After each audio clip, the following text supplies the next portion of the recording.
bring you a piece-by-piece breakdown of everything that affects Hold you on, and Judith. makes What sense. script is it? Get up to speed with essential stories and see Can't the find my big script. picture. Only on Freshly Pressed on the Smooth Breakfast. So do Every weekday from Say again? 7:30 Yeah, a.m. Oh, yeah. no, That thing is fast. far ahead. It's a global observation that helps raise people's awareness. Dr. Adefemi Daniel. And tips for Welcome, sir. well-being. Am I together? Yes, Yes, please. sir. Let me get you. I've never. It's going to be a bit loud in your ear, a little bit, but So, this man put his wearing headphone, this now. put his I mic for can't- him. Put his mic for him. I'm supposed to listen to it. Don't worry, don't rush it. Okay, you can take off your headphones so we can have a one-way conversation. So we'll start in 1 minute. Just push away your headphones. We'll start the show so you can hear. You'll hear anything except us three talking and the music at the background. I hope you're comfortable. You need water before we begin, because there's going to be a lot of questions. Okay, let me just You ready? let's go in and out, and I'll get you water. How about that? Because we're 1 minute behind the show. Okay, fine. Sorry about that. No. Is there a particular? Anyhow, you.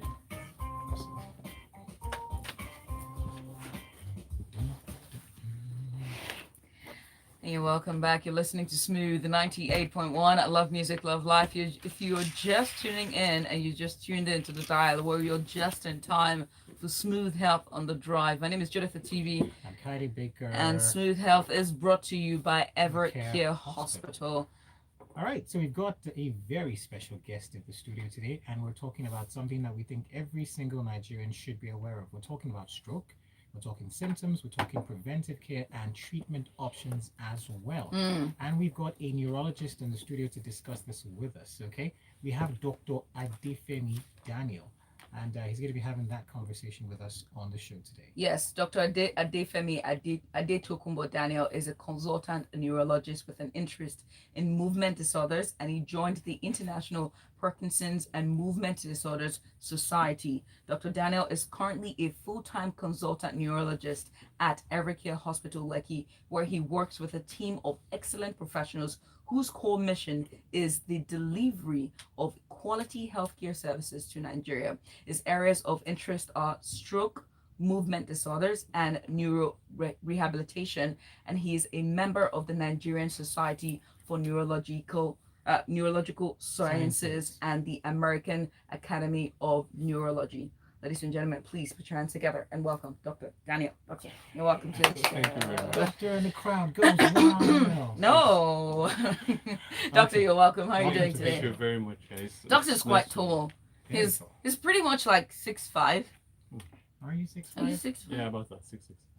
Oh, no wonder it was like, I don't know what she saw, but like maybe it's my haircut or something. But I mean, maybe she my- missed 1 inch. My shoes are probably high. Helping a bit. No, I don't think so. Yeah, doctor, I welcome think to we show did just doctor. fine. He's really tall, but you're welcome to show It's been my doctor. pleasure. Yeah. You can be a part of our conversation. Yes, indeed. And also win the vouchers we've talked about at the start of the show. Okay, we're giving out vouchers courtesy Evercare Hospital. They are vouchers worth 10,000 naira for your free consult or your first consultation, basically. So please call the number 01448991 and send WhatsApp messages to 0809-444-0981. Yes, indeed. So, doctor, let's get started, shall we? So, I need to know. Tell me, you're a neurologist. Who is a neurologist, and what are your focus areas? Is it the brain only? Yeah, thanks for the question. So it's nice to be here, and first, thanks for all of the effort you guys are making Thank you. in increasing the awareness of Nigerians. Thank and you so much. their health and all. So a neurologist is a physician or specialist who basically deals with diseases of the nervous system, brain, spinal cord, the peripheral nerves, right, and some muscle disorders. But as long as they have no surgical import, meaning that the diseases do not get amenable through surgery, then you're likely to need the neurologist. The neurologist is actually called the neurophysician. Okay. Oh. So most of what you deal with are things like dementia, epilepsy, movement disorders, stroke, and some sleep disorders. There's so many other non-surgery related diseases that can affect the human body. That's what the neurologist deals with. So you come in and then you take a look at the situation and how do you It's largely it's one of those specialties that has a lot of clinical evaluation that requires a lot of clinical Involvement. yes, it's not about the test really. Your tests have to help you confirm a diagnosis, but in neurology you have to have your clinical diagnosis has to be very very accurate for most of the time, confirmed by tests. Okay. Right. So according to the World Stroke Organization's Global Stroke Fact Sheet, which was released in 2019, they're saying that 13 million new stroke cases come Are up reported annually, are now. reported annually. So what is stroke generally, and also what are its causes? Yeah, thanks again for that. So that value, like I said to someone yesterday, I actually think I am aware that in 2021 or 2020 the value was actually increased to about 17 million. 17 million. Yes, so it's New actually stroke rising. cases. That's right. The incidence is rising, and it's rising in the low and middle income economies rather than the Western world, where it initially was, of course, diagnosed more readily. We think there is an epidemiological transition. So many more cardiovascular illnesses are now being found amongst us, yes.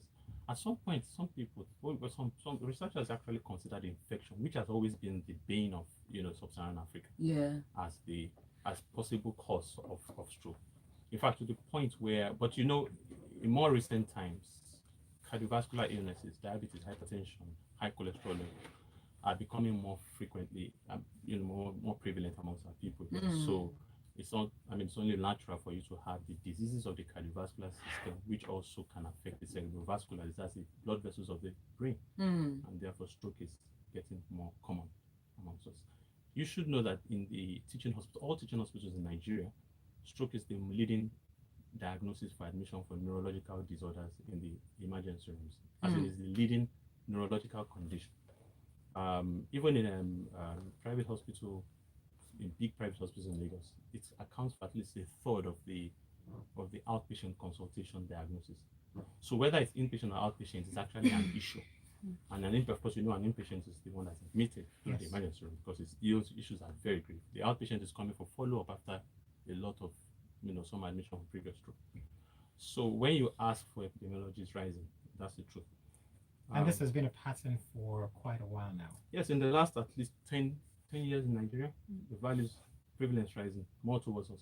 At some point, the word epidemic would have been used to even describe it. But epidemic is usually used for certain specific disease conditions, geographic or population. But it hasn't that much. But what we mean is that there is a high burden of stroke, even in sub-Saharan Africa, with data to prove it. As you did ask, the second question you asked was the Causes. Causes of stroke. Well, when we talk about stroke, we actually talk about risk factors. You see, the definition itself recognizes any progressive neurological signs or symptoms that arise as a result of an interruption of blood supply to the brain. The thing that makes stroke different is that it has to be that there is a blood vessel disease, what you call cerebrovascular disease. Blood vessel disease. Yes, there is a disease of the blood vessels that puts them at risk of either getting blocked or tearing or rupturing or busting in the brain. What kind of disease is that? So this is what atherosclerosis, which is when you have cholesterol depositing on the fat plaques depositing on the walls of the blood vessels. This is what's the outcome of long-standing hypertension, long-standing diabetes, long-standing high cholesterol levels, excessive cigarette smoking, a lot of alcohol ingestion. These things have a way of damaging blood vessels such that those vessels become either so capable of getting obstructed in the course of therefore disrupting blood flow, or rupturing, meaning tearing or breaking.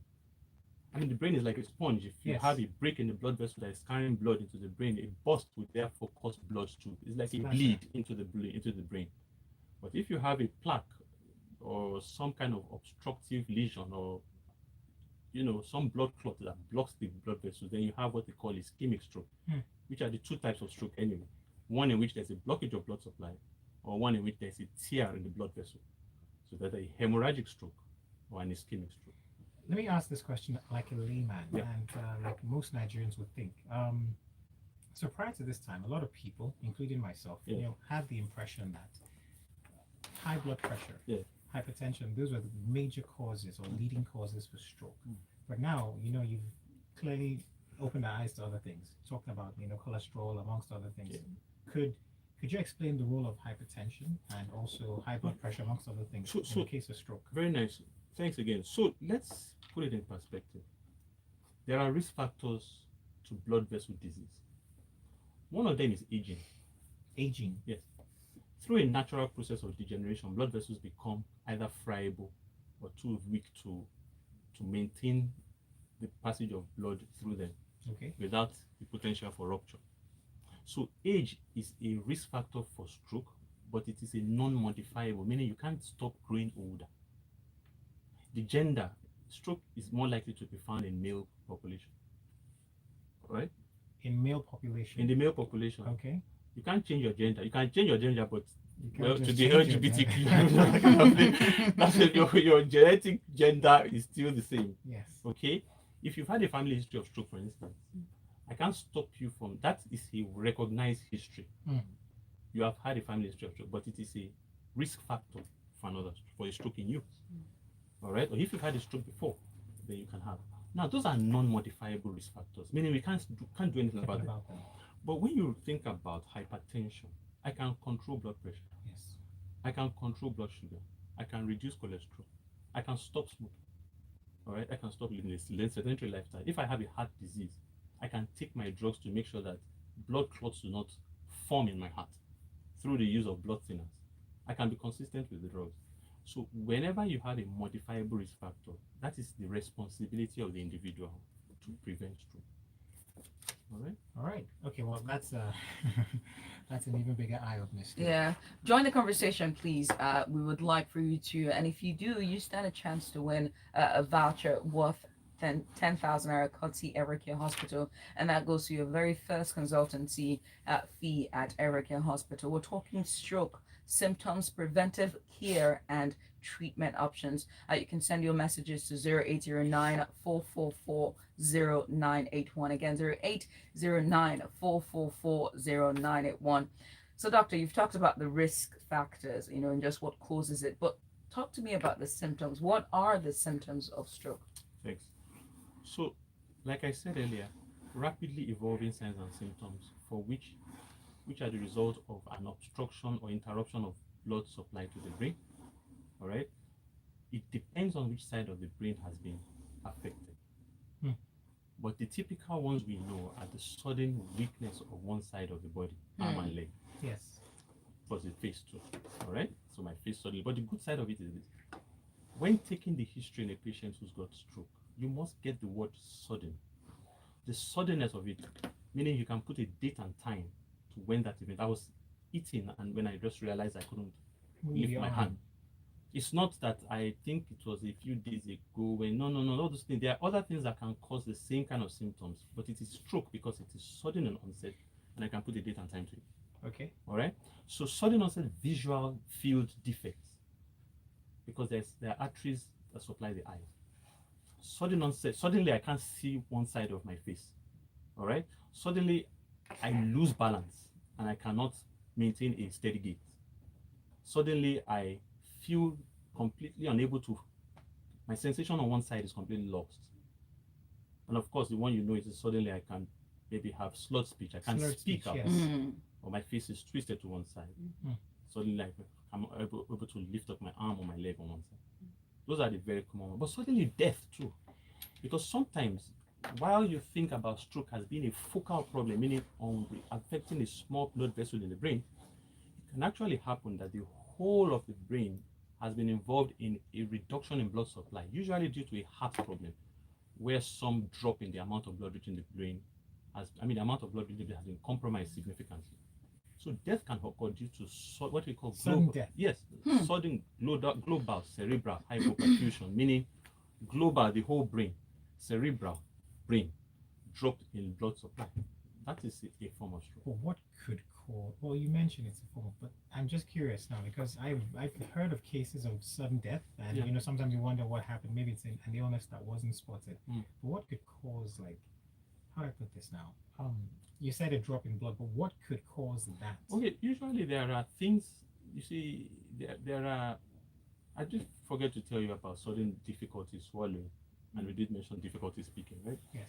Now, the most common experience I've had as to cause of that has to do with what they call an anesthetic complication. Someone has maybe supposed to have a surgical procedure, and you have an issue where the heart has been tampered with in terms of its function Okay. in the course of some other medical experience, and the heart perhaps stops. Couldn't pump anymore. That's right.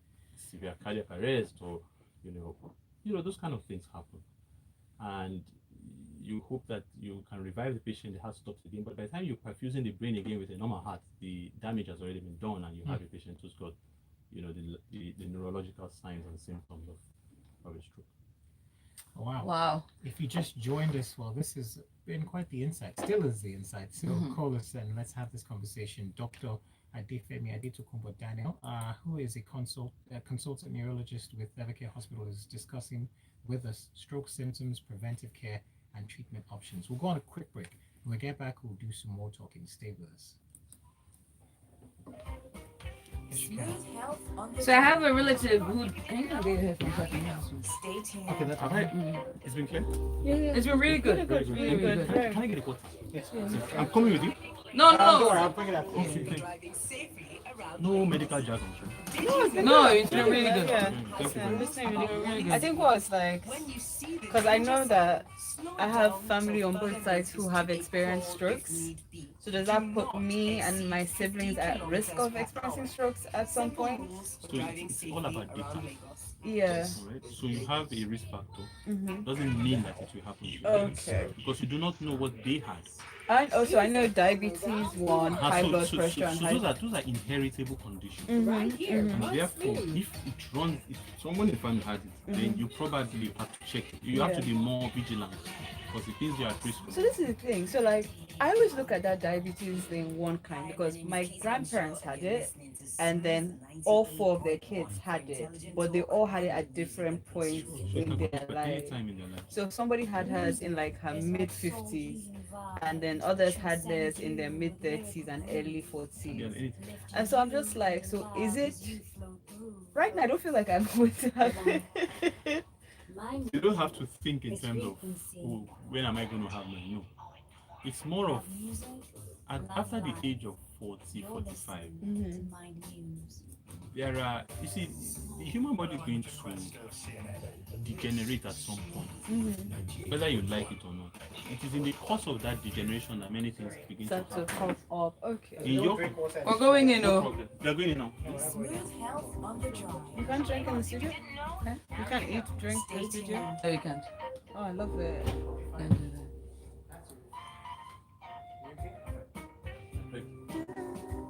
Oh, no food or drinks. You are really tall. Why do you guys? Why do you play that? I don't know why. This room is not supposed to be close. It's really cold. That's why. Yeah, that's already really Okay, good. I was speaking about Is the sound. yeah, no, it's fine. It's very acoustic. We're going in. Heidi Walks Gently Studio. And you're welcome back. You're listening to Smooth 98.1 Love Music, Love Life. We are here, the second half of the Smooth Health on the Drive, brought to you by Evercare Hospital. My name is Judith Atibi. Kaide is here with his thumbs up over there. You can catch us live, by the way. We're streaming on YouTube, so go to YouTube. It's www.youtube.com/smooth981FM. We're talking about stroke, symptoms, and preventive care, as well as treatment options when it comes to stroke in Nigeria. Join the conversation on our telephone line on 014489981. Again, 014489981. You can also send us a WhatsApp message and stand a chance to win a voucher worth 10,000 naira, courtesy Evercare Hospital, on our WhatsApp platform there. So send those questions for the doctor today on 0809-444-0981. Again, 0809-444-0981. We saw our phone buzzing. I think you're calling us back. Let's see who that is. Hello. Good evening. Good evening, Hi. sir. Good evening, sir. How you doing today? All right, your name, sir? John is calling from Akata. All right, go ahead, John.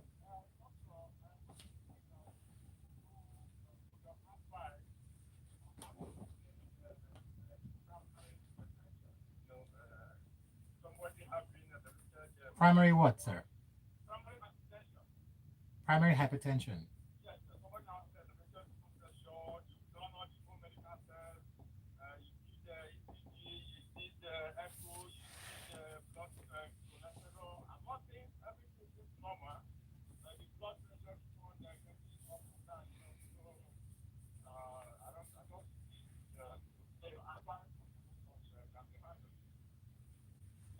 Thank you so much, John. Appreciate your call there. Keep your calls coming on 0809-444-0981. Again, 0809-444-0981. You can also send in your WhatsApp messages to 0809-444-0981. Okay, so I think this was Alex that just called, or rather John that just called, and he says, how can you manage primary hypertension that is not traced to any other medical condition? And here's another one by Bashir. Bashir says, I normally experience serious cramps in my left hand and I think he means leg and hand at night when I sleep. What sign is this? And then this is Bolao, and he goes, "Hey guys, can the doctor speak difference between TIA and actual stroke? What are immediate actions to be taken before help arrives?" And that's from Bolao there. Yeah, thanks, Jonathan Kelly. We're thankful for the questions. I think I'll take the last one first because it's actually more directed at the topic we're discussing. Just like I said, an interruption of blood supply to the brain is what you call ischemia. All right? Ischemia means that you have, when there's an obstruction, just like a pipe carrying fluid through, everything beyond that obstruction is at risk of denial of the fluid that is supposed. In this case, is blood. Okay. Now, when we say someone has a transient ischemic attack, what we said is that what we're trying to say is that just briefly, there was an obstruction, but was not enough to cause any damage that he didn't recover from. So whatever signs he had from that obstruction resolved immediately. Technically, it's supposed to have resolved within 24 hours. But because we have found out that sometimes, if you have to wait for 24 hours to make a diagnosis of transient ischemic attack against stroke, you may miss those who actually have real strokes, who have come even less than 24 hours. That's less than 24 hours after symptoms arose. What am I trying to say? If you came to me and said, oh, I suddenly had weakness of one side of my body and slurred speech and facial deviation about 2 p.m. Yeah. And by the next morning, or by 3 p.m., but let's say before the end of the day, the thing resolved. Okay, it's easy for us to assume this was a TIA. This was a transient ischemic attack. But by the time I do a brain CT scan, I find out that, oh, they actually had a blockage. Then it would be wrong for us to be making retrospective diagnosis of stroke, of a stroke, because a stroke means that you have evidence of tissue damage. All right? Now, if we have a situation where so let's just put it this way. The technical term says that if your symptoms last beyond 24 hours, assume or confirm this is a clinical diagnosis of stroke can be made. Okay. But we know that sometimes symptoms can resolve before 24 hours, but a stroke has occurred. And that is why now there is a proposal to redefine stroke on the World Health Organization standard and say, look, if symptoms last less than an hour and we do not find any evidence on our brain scans for a damage to the brain, make a diagnosis of transient ischemic attack. But whatever it is, if you do a scan and you see whether it's less than an hour or it's greater than an hour, and you see any evidence of tissue damage, that is a stroke. Therefore, TIA is actually a retrospective diagnosis. I hope you understand, to save more lives. It is important that people recognize this difference. Because of one thing, in Evercare, we are able to offer you drugs that break down these blood clots that can cause stroke. And those blood clots you have to start those drugs within the first 3 to 4.5 hours of symptoms. But how then? But so what you between the first 3 to 4 hours of symptoms. But then, what if the person doesn't come in until maybe a week after. So that's where the It's concept important of to know awareness. awareness has- to know what the it's- I'm just symptoms saying. I'm is. saying. You know, What this if the is- person doesn't come in people a don't day, 2 days, know. a week after? But the truth is that with media and with a lot of enlightenment, these things are no longer as people are no longer as ignorant as we were back then. All right, people have symptoms and do not know what to do with them because of lack of enlightenment. Yes. So that's why there's a campaign for what they call Be Fast. Once you have balance issues for B, or you have eye signs where your visual field is suddenly having a problem, or you have a facial asymmetry, or an arm weakness, or a speech defect, then you have to be racing. You know that you are racing against time. That's what they call the Be Fast. It used to be called Fast, but it's now called Be Fast because they want to recognize the concept of balance and vision as being part of stroke symptoms. And the time there, that's the T, is trying to tell you that you must get to a facility that is capable of offering you a drug that can break these clots down so that your symptoms can resolve with minimum rehabilitation care. But if you come a week after this thing has happened, we'll still have something to do for you, but you do not benefit from the possibility of the use of these drugs, which are called clot busters, which are available in our hospital and many other, and even in teaching hospitals in Lagos. Well, I have this message here. This is Angel. It goes, "Hello, Smooth and Doctor. Sometimes my middle and foretoes on my left leg start bending involuntarily and can be quite painful. Is this a sign of stroke? My hands also quiver involuntarily sometimes. I do not smoke or drink, though my lifestyle is mostly sedentary." And we're going to tie that question as well to John's message asking, how can you manage primary hypertension that is not traced to any other medical condition? Well, okay, so we will discuss hypertension because it cuts across cardiovascular, neurological, and even renal, nephrological issues. Hypertension is a situation where there is a sustained elevated blood pressure. Okay. There are certain values, and you must have these values sustained more than 48 hours apart. Clinically, it must be more than 2 clinic visits, more than 48 hours apart. And those values have to be taken with certain conditions met. The patient must not be talking, mustn't have smoked a couple of days before, and things like that. When you say primary, it means that by genetic or by constitutional means, this guy's blood pressure is sustained above the average. Secondary would mean that something is wrong with the body and hypertension has arisen as a consequence of that thing. Typically, it is a kidney condition. Okay. All right, but there are hormonal conditions that can cause it. When you ask how to control primary hypertension, it is about being consistent with the non-drug approaches, which we have discussed here in terms of sedentary lifestyle, exercises, healthy diet, what else now? Reduce, just making sure that you keep a healthy lifestyle. Your food doesn't have no calories, targeted approach. Balance. Yeah, avoid smoking, avoid alcohol, drink enough water, sleep adequately, and all that. Then when you're dealing with blood pressure that doesn't seem to respond to that, because in actual fact, many times you want to try non-drug approaches first before you go to use drugs. But there are certain values that when you have a blood pressure value, doctor says, look, I think it's at this time, I'm not sure we can wait for you to be using lifestyle measures. You need to be on this drug. But if you combine lifestyle measures with drugs, many times you may find that the blood pressure responds to the drugs and you may actually reduce the quantity you are taking.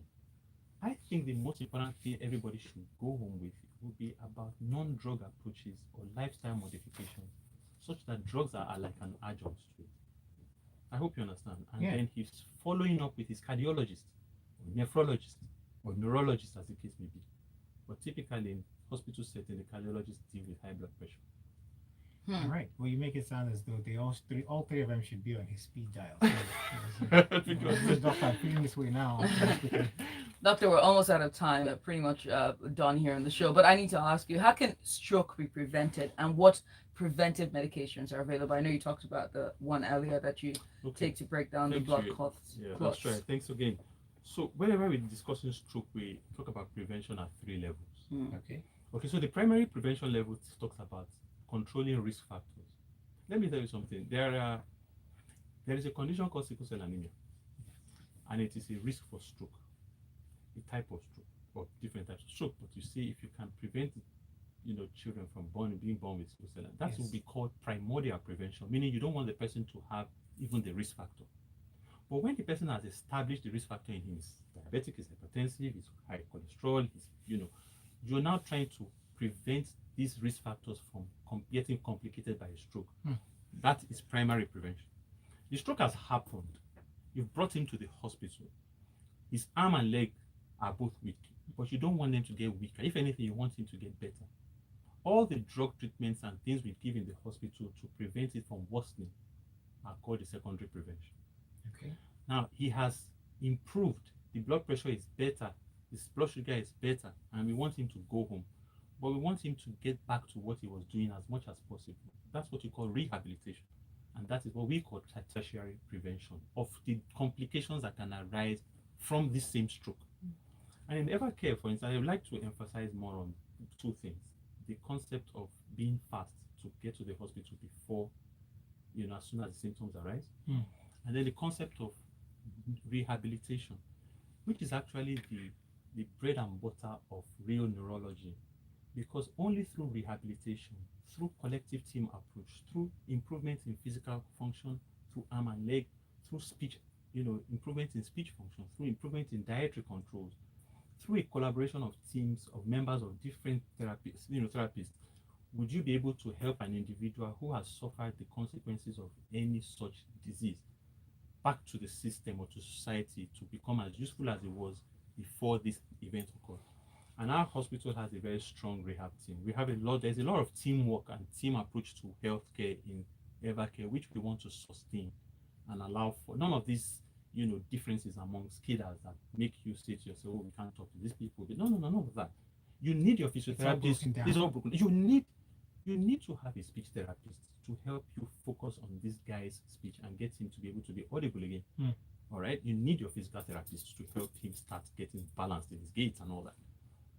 As a neurologist, I have enough things to read about in terms of drug use. Why would I want to now Focus on something else again? So you have a team of people that you work with. That's right. We have clinical psychologists, speech therapists, we have physicians, and all of these are, strong nursing care, just to make sure that everything is in totality taken, that the patient may get the best when he's leaving the hospital.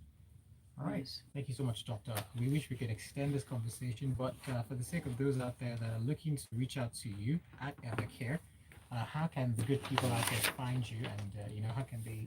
The hospital is look, when you get to phase 1, you can't even miss the hospital because it's there boldly staring at you. Okay. Evercare, located 1 Admiralty Way. All right, Admiralty Way on Lekki phase 1. That's the Lekki Peninsula Scheme 1. It's on the right side when you're coming from that main gate. If you're coming from the Koyiling Bridge gate, it's on your left side. Okay. Right. And also, how can they find you as far as phone numbers? And the 081 398 50710. That's our call center. 24-hour service. All you need to do is to specify what you want, and it will be, that's 081 398 50710. And also the website? The website is info@evercare.ng. That's the email address. Oh, sorry, website www.evercare.ng. All right, Doctor, thank you so much. Remember, the location is 1 Admiralty Way. That's by Admiralty Way / Bisola Durosimi Eti Drive, Lekki Phase 1. Just as you get into Lekki, you find it. The biggest building you see. That's Evercare Hospital. It's so modest. Of course, it is huge. And also the website is www.evercare.ng. Again, evercare.ng. Call them up on 0813 985 0710. Again, 0813 985 0710. The email address is info@evercare.ng. Again, info@evercare.ng. Doctor, thank you so much, Doctor. It's been my pleasure, guys. Thank you so much. Thank you, Nigerians. If you did send in your messages, stay with us. We're going to be reaching out to you as quickly as possible, so you can send us your full details for the vouchers that you have won for your first consultancy or consultation, as the case may be now, at Evercare Hospital. Yes, indeed. Stick around. More music on the other side. This is a smooth drive. Health on the job. Okay, thank you so much. Doctor, I enjoyed it. Thank you so much. Welcome. Have a lovely time. All right? But let me ask you a question, right? Are there some strokes that people don't recover from? Because I had a friend at least 10 years ago. Her dad had a really bad stroke, and he's pretty much